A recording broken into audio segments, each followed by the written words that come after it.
Hi guys, I'm Kristen. Welcome back to my channel. I've got tea steeping, I'm in my comfy chair, and I'm ready to talk to you about some anticipated releases for 2022.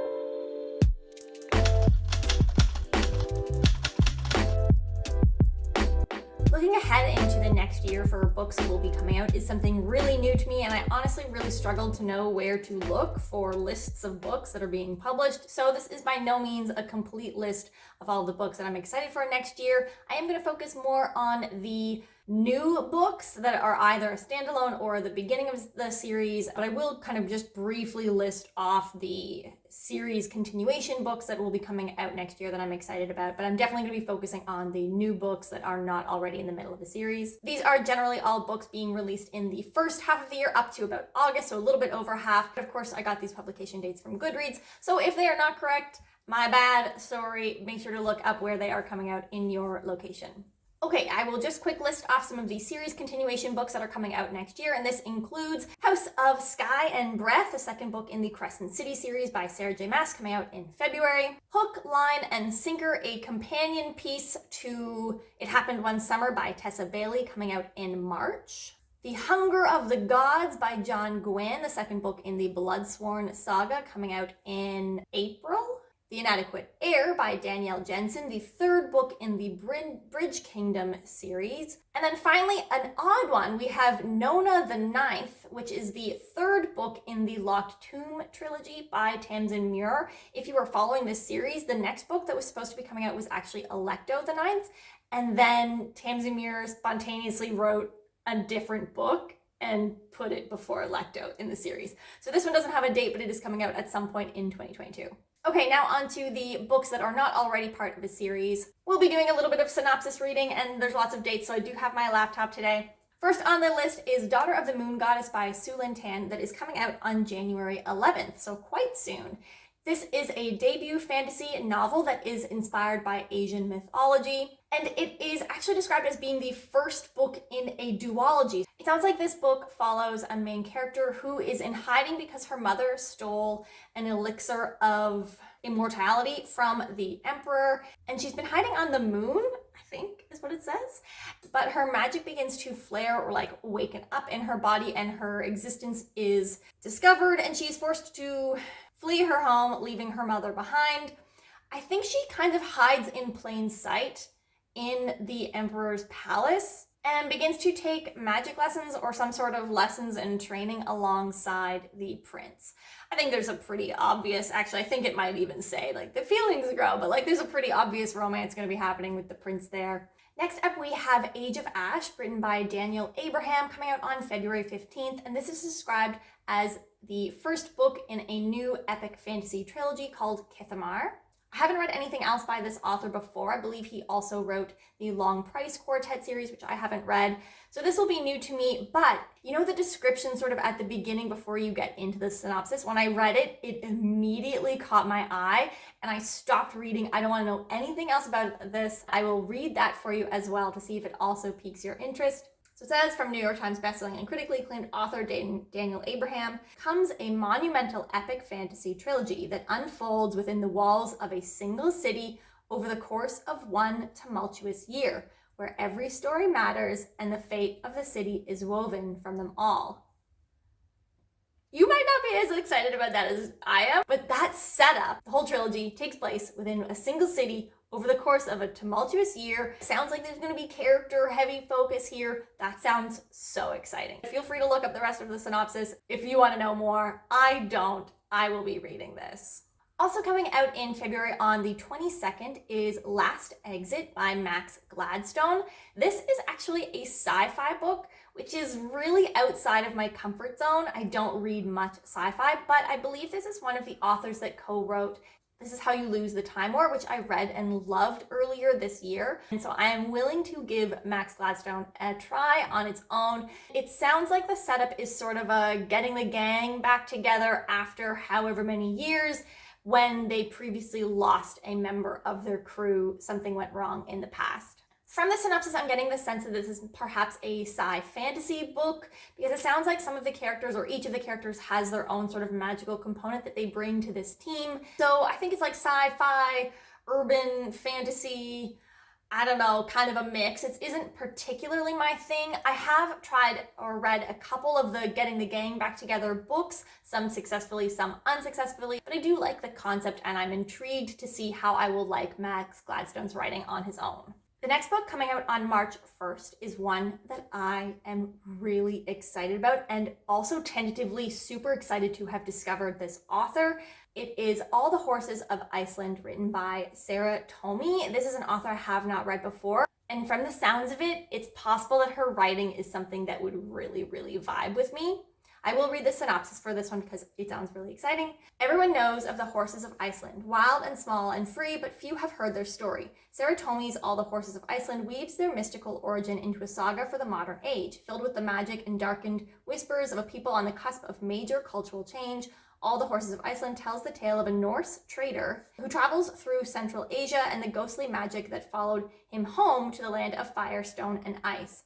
So from what I am getting the sense of this and other things that I've heard about it is that it is sort of a imagined mythical story of the origins of the horses in Iceland. I read some really great reviews about the beautiful writing in this book, and that sort of historical fantasy with like literary or lyrical writing does really excite me. That's sort of like how I got into fantasy. Next, coming out on April 19th, is an Arthurian mythological retelling called Spear, written by the author Nicola Griffith. Admittedly, Arthurian retellings are not my favorite, but I thought that this had a couple interesting aspects, and that even if I wasn't super excited about it, maybe some of you would like to hear about it. I'll read the synopsis for this one as well, because I think it does a better job than I would be able to describe this setup. So, the girl knows she has a destiny before she even knows her name. She grows up in the wild in a cave with her mother, but visions of a faraway lake come to her on the spring breeze, and when she hears a traveler speak of Artos, king of Caerleon, she knows that her future lies at his court. On her adventures, she will meet great knights and steal the hearts of beautiful women. She will fight warriors and sorcerers, and she will find her love and the lake and her fate. So there are some things there that do really excite me. I really connect with characters who grow up wild in the woods. I also think that it is cool that it is sort of this like warrior knight who is masquerading as a guy, and it sounds like it might have a sapphic romance. So I like some of those ideas. I think with this one, I'm sort of willing to keep an eye out on other reviews and see if other people pick it up and how they like it.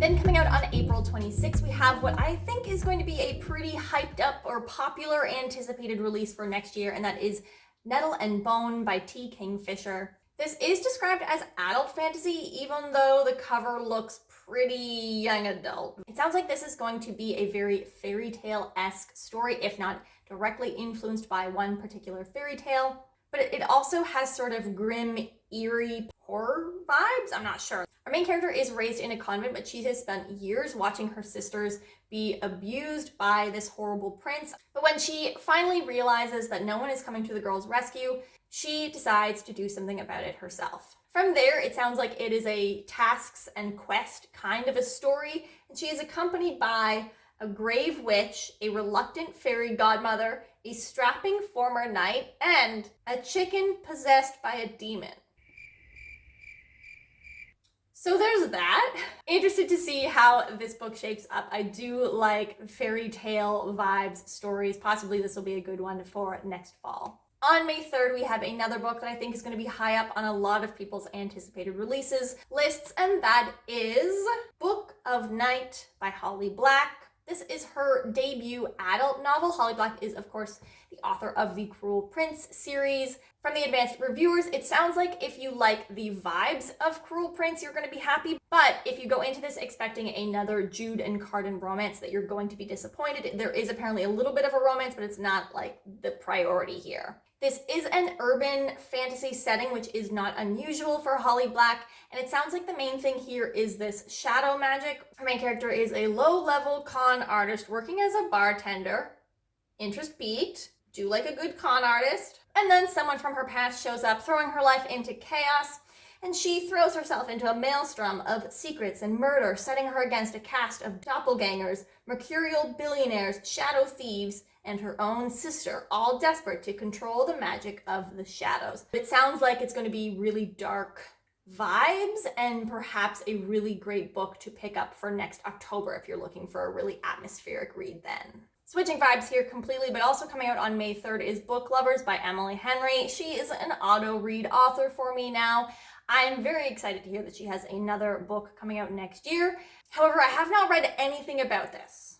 I kind of want to go in blind. I don't want to go in with any expectations. Although the other night I was thinking like Book Lovers, obviously they're readers. I wonder if one of them owns a bookstore or works at a publishing house or something. And then immediately I thought, gosh, I hope this isn't exactly like, what's that movie called? You've Got Mail. And then I remembered that Emily Henry has made a point to reference Meg Ryan movies in both of her other adult romance books that I have read or contemporary women's fiction that I've read, and now I'm certain. I don't know for a fact. Read the synopsis, check in with yourself, but I suddenly feel like this is going to have very, very strong You've Got Mail kind of vibes. But I could totally be off. I would put money on the fact that it will be mentioned though. Swinging back to the direction of fantasy, we have a historical fantasy now by one of my favorite authors, Guy Gavriel Kay. Super excited to hear that he had a book coming out in 2022, and it is coming out on May 17th. It's called All the Seas of the World. But then I read that it is set in the same world as A Brightness Long Ago and Children of Earth and Sky, and those have up to date been some of my least favorite Guy Gavriel Kay books. It's not that I didn't like them. I appreciated a lot of things about them. I just found them not as lovely and heartbreaking and beautiful as other works of his in the past. I will quickly read a little bit of the synopsis here. So on a dark night along a lonely stretch of coast, a small ship sends two people ashore. Their purpose is assassination. They have been hired by two of the most dangerous men alive to alter the balance of power in the world. If they succeed, the consequences will affect the destinies of empires and lives, both great and small. In what follows, through a story both intimate and epic, unforgettable characters are immersed in the fierce and deadly struggles that define their time. Not to be too critical, but this sounds like every Guy Gavriel Kay book ever. Or at least some of the themes and setup and definitely what is being talked about here feels very familiar and similar to things that he tends to like to write about. Getting later into the year here, coming out on July 26th, we have Violet Made of Thorns by Gina Chen. This is a debut novel, and it is also described as the beginning in a new duology, so another duology, love it, love that trend. This is a young adult fantasy featuring a morally gray witch, a cursed prince, and a prophecy that ignites their fate and twisted destinies. The comp novels here are The Cruel Prince and Serpent and Dove. Cruel Prince, loved. Serpent and Dove, not gonna read. This kind of has an interesting main character that I think a lot of people are going to really love, and I think a lot of people are not going to vibe with at all. The author actually has a note or a comment on Goodreads where she talks about the fact that she wrote Violet for those who feel they only relate to the unrelatable characters, the ones who are too cold, too proud, too much, and not enough at the same time. So that sounds really interesting. The main character's name is Violet, so hence something to do with the title. And she is a prophet in a royal court, but apparently just lies some of the time in her divinations that she's giving to the court. I think that's really funny. And she kind of hates the prince, who I think outright is planning to get rid of her as soon as it is his turn to wear the crown. And she somehow accidentally awakens a curse that will end either in damnation or salvation for the whole kingdom. I haven't been in the mood for young adult fantasy a lot lately, but maybe that will change by next year. This book does sound like I would be really interested in it, so I will definitely be putting it on my list for when I feel like I'm in the mood to pick up a young adult book next year. Okay, we've made it to August. On August 2nd, we have Spells for Forgetting by Adrienne Young. This is Adrienne Young's debut adult novel. It sounds like it is everything that I want, if maybe a little bit urban contemporary for me. Okay, possibly slightly different camera angle. I finished filming my video, checked my phone, it had spontaneously stopped recording. I feel like it has sort of contemporary, witchy, mystery, very atmospheric, small town secrets, murder mystery sort of a vibe, which is a lot of different things. But if there is one person who I wholeheartedly trust to write me an atmospheric, contemporary, modern, witchy, herbal vibes book, it is Adrienne Young. Because I follow her on Instagram and I just feel like that's her vibe. I will read a little bit of the synopsis here just so you can get a sense of what is going on here. Emery Blackwood's life was forever changed on the eve of her high school graduation when the love of her life, August Salt, was accused of murdering her best friend Lily. Now she is doing what her teenage self swore she never would, living a quiet existence among the community that fractured her world in two. But just as the island, rooted in folklore and tradition, begins to show signs of strange happenings, August returns for the first time in 14 years and unearths the past that no one wants to remember. There is more, so I'll let you check that out if you're interested. I am really looking forward to this book when it comes out. If anything, it sounds like it's going to be a really great book to read in the fall. Might pre-order it, to be honest. Okay, very last book here coming out on August 16th, and that is the first binding by R.R. Virdi. This is a new to me author, but it sounds like this story or setup for this book is two people sitting in a tavern, one telling their story. And generally that here, let me tell you my story, past tense, sort of a setup is something that really works for me or that I tend to generally like. Ari is a storyteller and a singer who is responsible for unleashing the first evil, and that is the story that they are telling to, I believe, a dancer in this tavern or bar. I'll read the tagline here, but not the whole synopsis. So it says, all legends are born of truths, and just as much lies. These are mine.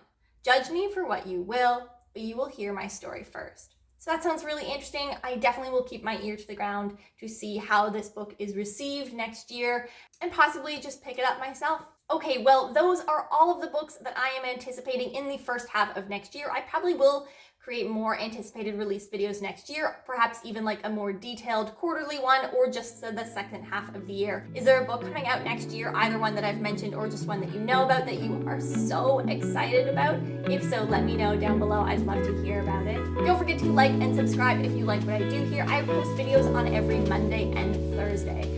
Well, that is it for me today. Have a great day, everyone. I'll see you next time. Bye.